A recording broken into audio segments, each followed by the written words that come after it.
Welcome back, everybody, to more Doom Eternal. We are somewhere. I don't remember where we are. Sentinel Prime, that's where we're at. The ancient arena is a holy place for the people of Argent and Nur. Constructed in the earliest days of their history, this Colosseum served as a proving ground for trial by combat.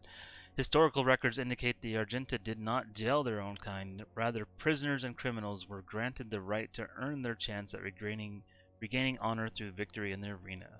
Those who succeeded were given a place to fight in the front lines of the Sentinel army to die in service to Argent and Nur. This traditional use of the arena has subsided since the assimilation with the Dark Realm. The corrupted priests now allow more violent exchanges with armed captives pitted against demons for sport. The priests of the Order Day continue to hold undisputed power on Argent and Nur.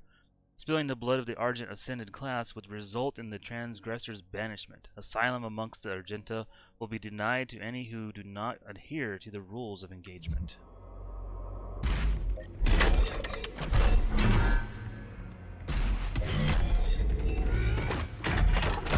New armor.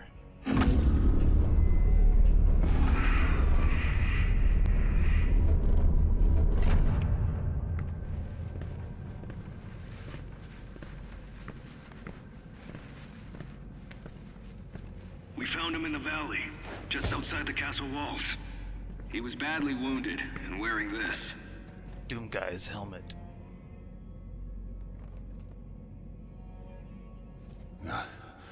Guts. Huge guts. Kill them. Must kill them all. He has fight in him yet. In spite of his injuries. Send him to the arena. Let him be judged like the others. So he's been here before, and he has a voice. History of the Sentinels, Part 4. In the time of King Novik, as the Argenta secured peace and safety through dimensions across time and space, an outlander came to us. He was not of our world and spoke an ugly tongue.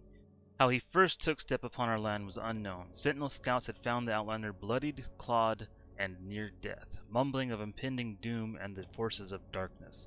The scent of blood followed him, and the gore that stained his armor seemed not entirely his own. By Argenta law, the stranger would be judged in the Colosseum, where he would be given the chance for all who stray from the path to fight for his freedom. We knew not of this stranger. His mind seemed crippled with rage. He dressed in attire not suited for our lands and carried munition of arcane origin. We watched as his will overcame his injuries, and in the blood arena he proved his worth. The Outlander's technique was crude and brutal, but the determination in his charge echoed that of any true-born sentinel. His war cry echoed through the Colosseum, as did the sound of his fury, and the guards cheered his banner. "Rip and tear!" they shouted as the beast pushed beyond mortal wounds and certain death. He would be gifted no rank, no title. The survivors in the arena were provided only one reward, the right to earn an honorable death while spreading the blessings of the Makers to those in need. The Outlander's determination was witnessed, his ravings documented, and through the word of the Order Drag, the Khan Maker had him brought before her. She set her minions to learning his tongue, for with his ugly words he spoke of lands unseen, creatures born of fire in a dark place unknown to the Queen and her caste. Yet another opportunity to expand the gift of the Makers to those in need. It's a little bit of Doom Guy history here. I offer you a great powerful one, a sign of truce. Sign of truce, okay. You say so, lady. Oh, more history, it looks like. Ligra Sota Jinta. On the eve of the Black Star, the Dark Ones came from the world beneath our own. Not through ship nor ephemeral vessel, but through the fabric of dimensions. Out of swirling fiery gates came horned beasts from a timeless realm. First one, then many. Crashing waves of evil swelled from the obsidian forests of the Argentian overlands. The Alorum clans from the eastern mountains fell first to the black hordes of devils. and the city of Telorum was slung under the weight of their charge. We sentinels rose to meet the beast with spear in hand, the might of the holy fleet striking back at the demons, but the dark gates from whence they came gave birth still to even greater hordes. A line of blood was drawn with the fallen of both sides, and the unholy wars began as the time of darkness came upon us. So they were attacked too. Pretty interesting lore here. Doom Guy never really had much lore. I know of what you have left behind. Go back to it then. Leave this crusade. You cannot save them. They have asked me for this, and so I give it to them. If you let the priest live, then I will return to you what the demons took from you so long ago. You need only turn back, and it will be yours again. All the pain you carry will be gone. Interesting.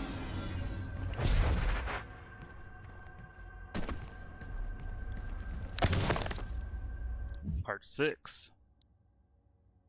Unlike enemies of the past, we could not contain the demons emergent from the Dark Realm. Their weaponry was not conjured from machine steel, but from the essence of their very being.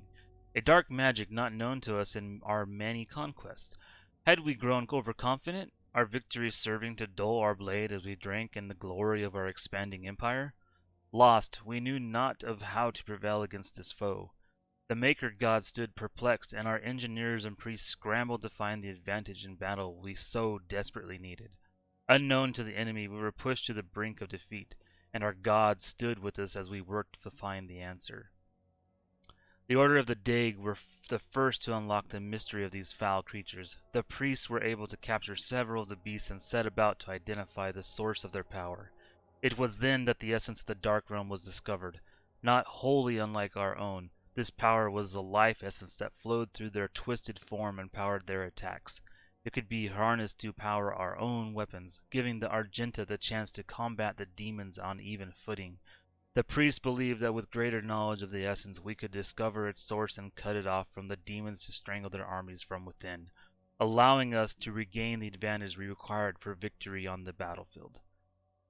The Khan Maker gave blessings to our majesty and directed the priests to delve deeper into the mysteries of the scarlet elixir from the demonic realm, for she sought only to return balance to our universe. Proper assimilation was required, as hell stood beyond her influence. After great effort, the priests discovered more than they had hoped for. They learned of the true nature of the demonic energy and how it could strengthen those skilled enough to harness its power. The energy coursing through the malformed bodies of our relentless enemy could be used to end life or to enhance it. The power to heal, to mend, immortality, knowledge and enlightened faculties beyond our understanding. With the demon's life force in the skilled hands of the Sentinel priests, and under the righteous gaze of the Khan Maker, our people would not only rise to victory over the unholy horde that crawled at our walls, we would move to a higher plateau of existence, ushering in a new era of military science and industrial healing. No Sentinel would grow sick. No Maker would need to suffer the transfiguration that they so feared. All would be risen. None could ever oppose our peaceful ways and threaten our world again. True balance over hell and its legions, over space and time. In this world and all others, we would dictate the order. United with the Makers, we would find peace eternal.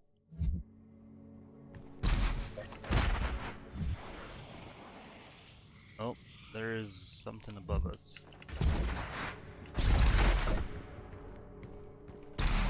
More, looks like. Part 7. The Khan Makers demanded of tithe of the essence, and driven by her desire, the priests submitted themselves to her will. The Order of the Dague took counsel with the king, speaking only of the spoiled lands sure to be found through the cleft in creation and the opportunity to purge the new invaders from Argent Denur. We took the war to their cursed land, pressing through the gates of wizardry. There was one among us who seemed to know the true nature of these foul demons. It was the Outlander, the stranger who had came to us from places unknown. He who had survived in the front lines far longer than any Sentinel-born prisoner had before. His passion for battle against the vile horde was evident, his lust for their destruction matching our own. Though Argent Denur remained a foreign land to him, his fervor caught the attention of inquisitors of the Sentinel Guard, some whispering of a suspected allegiance he held in secret with the demons. Silencing the critics, King Novik deemed him worthy of selection. The signifiers brought a commission to our king, and it was decided that he be lifted from the common rabble. Though no arena-born prisoner had ever been granted the honor, the Night Sentinels broke tradition and deemed the Outlander worthy of training. A number of disciples grumbled and chaffed at the barbarian present in their ranks, but in the war with the demons all opportunities for even the slightest advantage was to be considered, and they witnessed the stranger spar with their hallmasters. They found him in an unrelenting compatriot. This man was an outsider, friend to none, and yet rose each time he was thrown to the dirt of the circle. Battered and bruised, his brow stained with the blood, he rose with grim determination for the chance to face his enemies in armed combat once again. Time passed as the stranger was instructed in the codified matrices of the order, the ancient lessons of battle and brotherhood taught to all sentinels. He could sense the opportunity before him. Soon all of hell would feel his wrath once again. Satisfied that he would not be a detriment to their prowess, the Night Sentinels granted him his wish as they ventured through the hellgates with the stranger in tow. They knew no rest, fighting in the unnatural elements and training under the blood moon of night. The stranger suffered exhaustion, wounds, and sickness, but asked for no aid and was offered none. 3 times the Night Sentinels ventured into the gate and back, and upon every return the stranger strode more capable than before, his gait locked in step with the march of the sentinels, a disciplined and now controlled lust for demon blood ever present. The passing of years and innumerous battles with the devils indentured the stranger to Argenta's mightiest warriors, and no longer did they consider him to be as a new-blooded conscript for them. For to them he had become a brother in arms, forged in war, an ally and a weapon.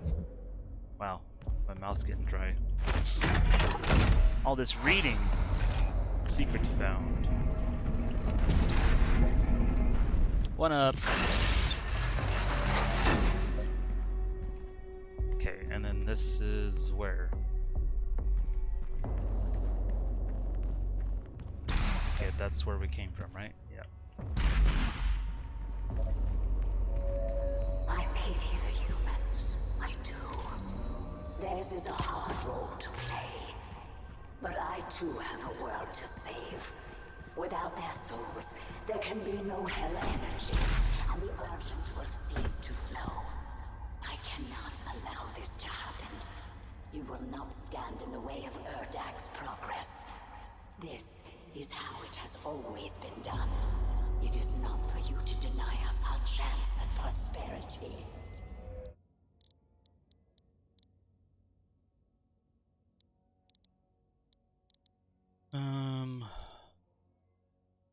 This game.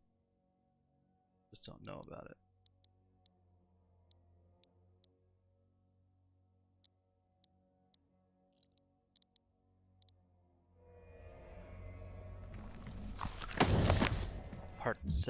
Part 8. History of the Sentinels, Part 8. As we warred with the beasts, the Argenta society grew under the watchful eye of the Makers and through the endless power of the Essence.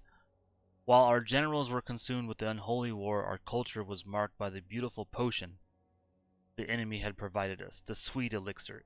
It brought us immeasurable capacity and empowered us to reach farther into dimensions once thought to be beyond our grasp. Under the direction of the Maker gods and the engineering of our High Priest, our weapons blazed and our war machine stormed. The throngs of the populace drank deeply from the well of energy unveiled by the priest, but we of the Night Sentinels took no part in their abundance. Some among us whispered accusations and warnings against this manner of progress, but they were quelled, as it was not our role to dictate the future of our people, only to defend it. A lot of reading in this one, and my mouth's getting dry.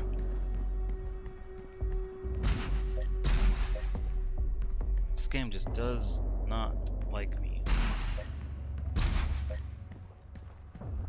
So stuttery. Another secret. And another one up. I gotta wonder what's wrong.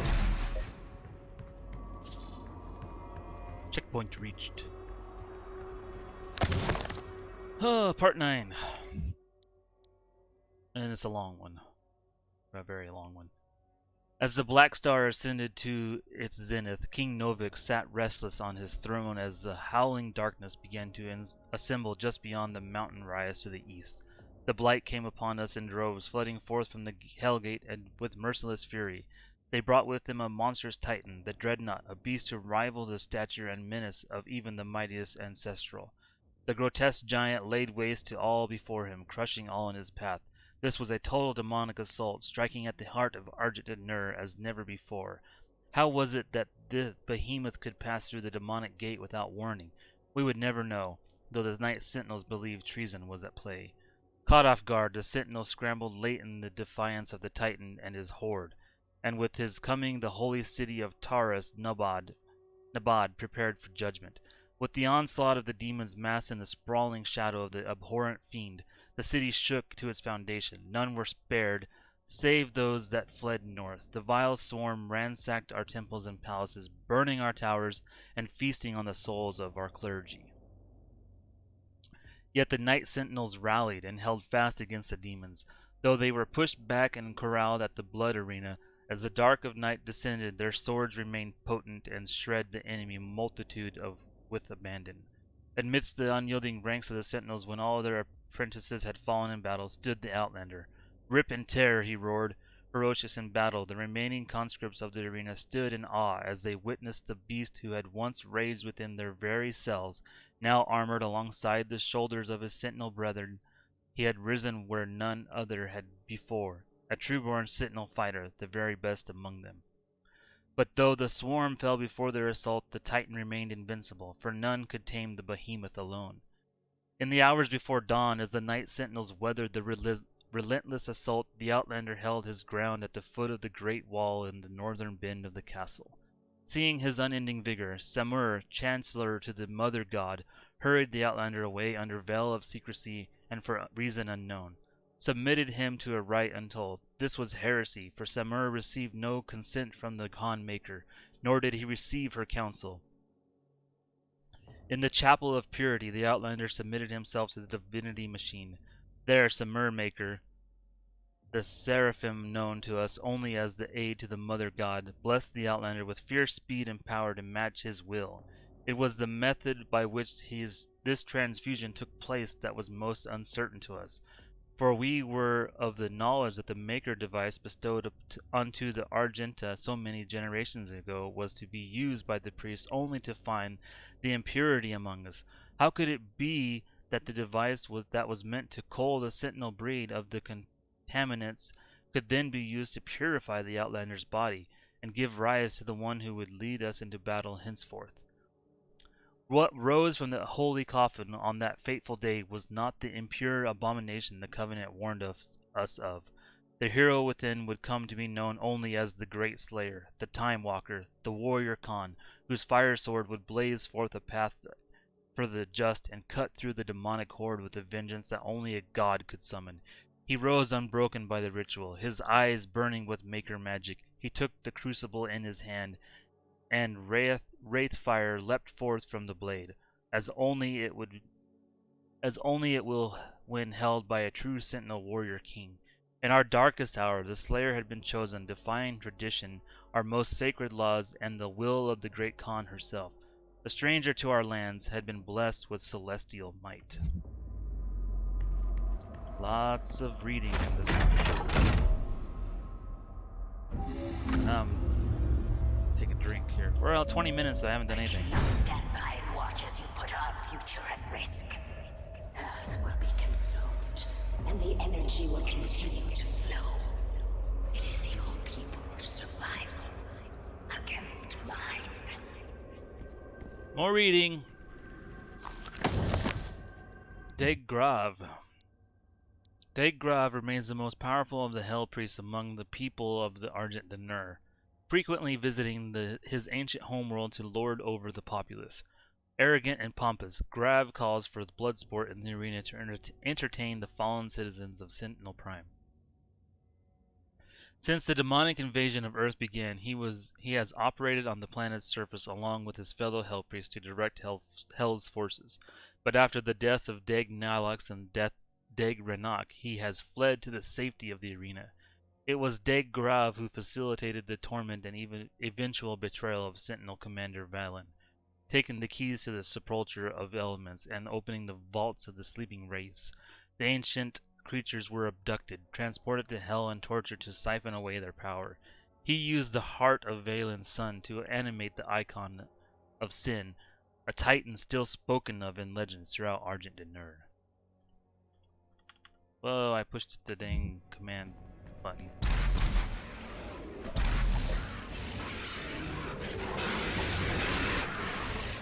Hey, buddy.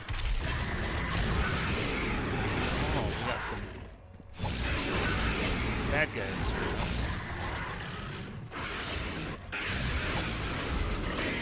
Fast travel unlocked.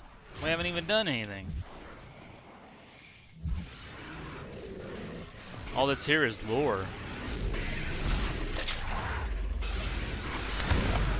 The Gladiator. Vega data entry. In the years following the end of the Golden Age, competing factions of Argent D'Nur turned against one another. An insidious influence had beset itself upon the Sentinel people. Corrupting its once held sacred traditions, the Colosseum, once a place of honorable combat where prisoners of the Argenta were tested for the right to fight in the front lines of their army, has since become a place of blood sport. In violation of Sentinel law, the priests have encaged a demon there, a merciless executioner used to enact judgment of their own decree. The Gladiator, wielding an accursed shield which entombs the tormented soul of his undying master, remains undefeated in battle, infamous for the many lives it has claimed. Well, they're giving us lots of armor and stuff, so we got a fight coming up.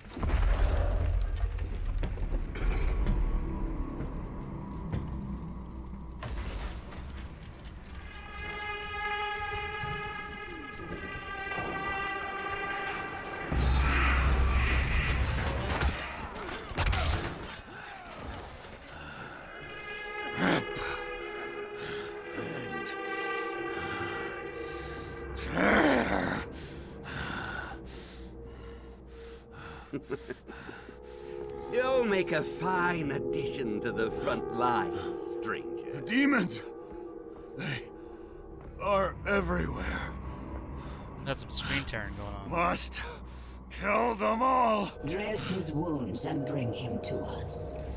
I want to know more about the others he speaks of. Yes, Your Grace. If Sentinel holy blood is spilled on these grounds, you will lose all sovereignty here.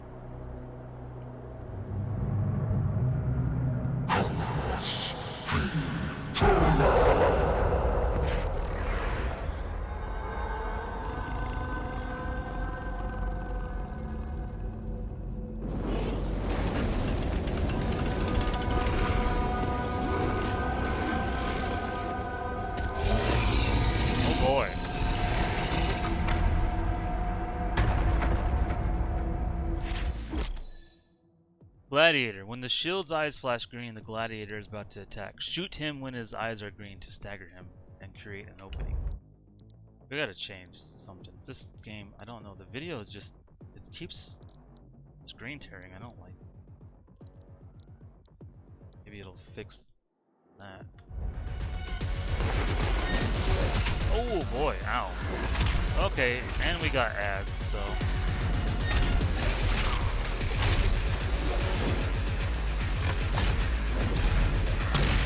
Whoops.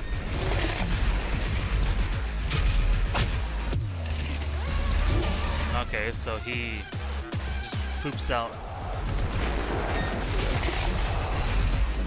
armor, apparently.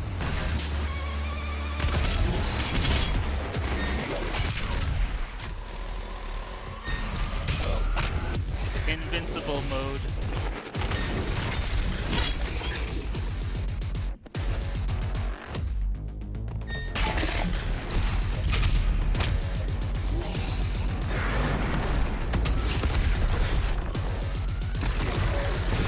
Whoa! Okay.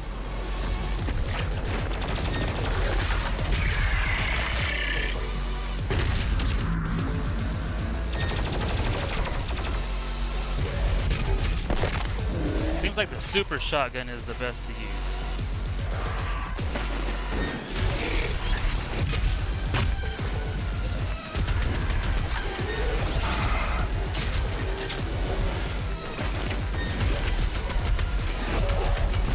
Yeah, because you gotta shoot him with something big.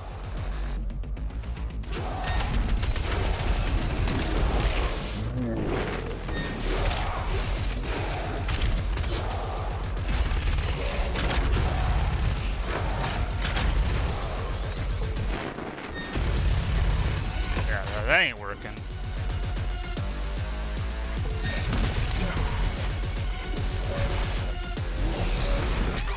Ow.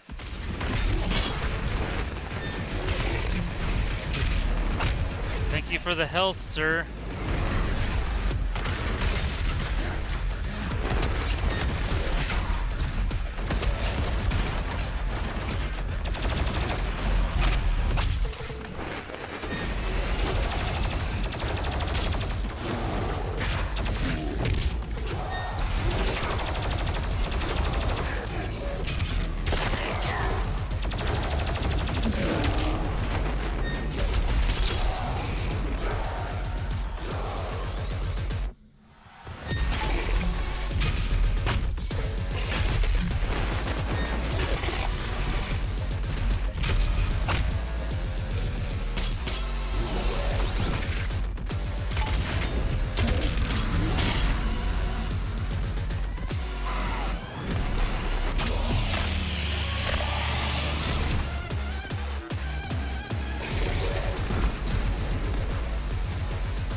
That feel good.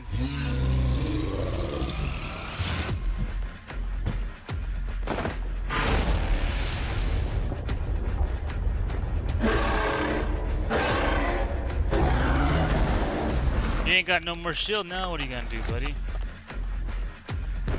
Oh, now he's gonna be pissed. Now I should just be able to wreck him, though, right? Without his shield, the gladiator is more aggressive and has a wider variety of attacks. When the gladiator spins one of its flails, it returns attacks back to the player. When the gladiator's eyes flash green, he is about to strike. So it's the same thing, basically.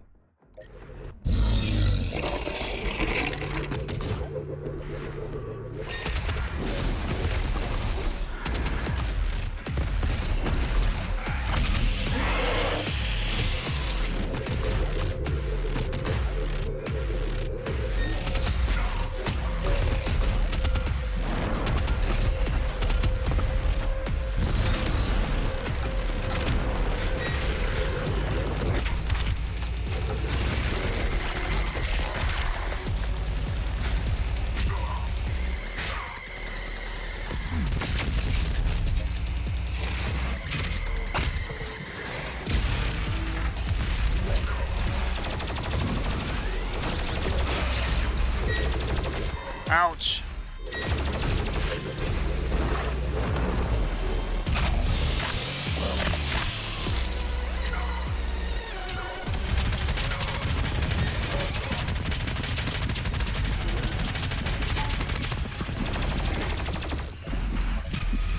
Gotcha.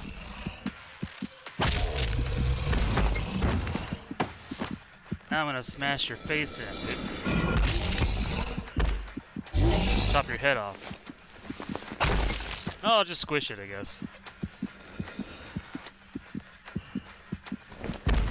5 health, guys.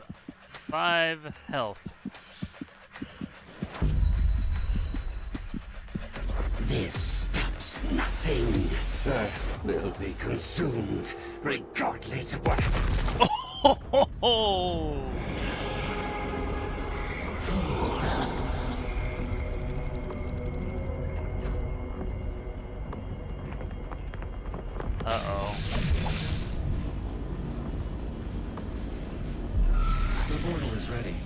leave immediately.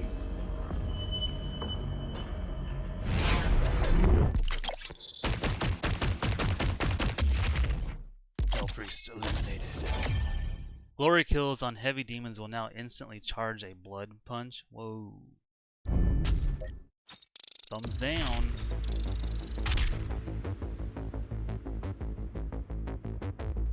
Alright guys, with that we're going to end it here. So this will be kind of tacked on to the other episode. It'll be a cut just of me killing him and then the little video.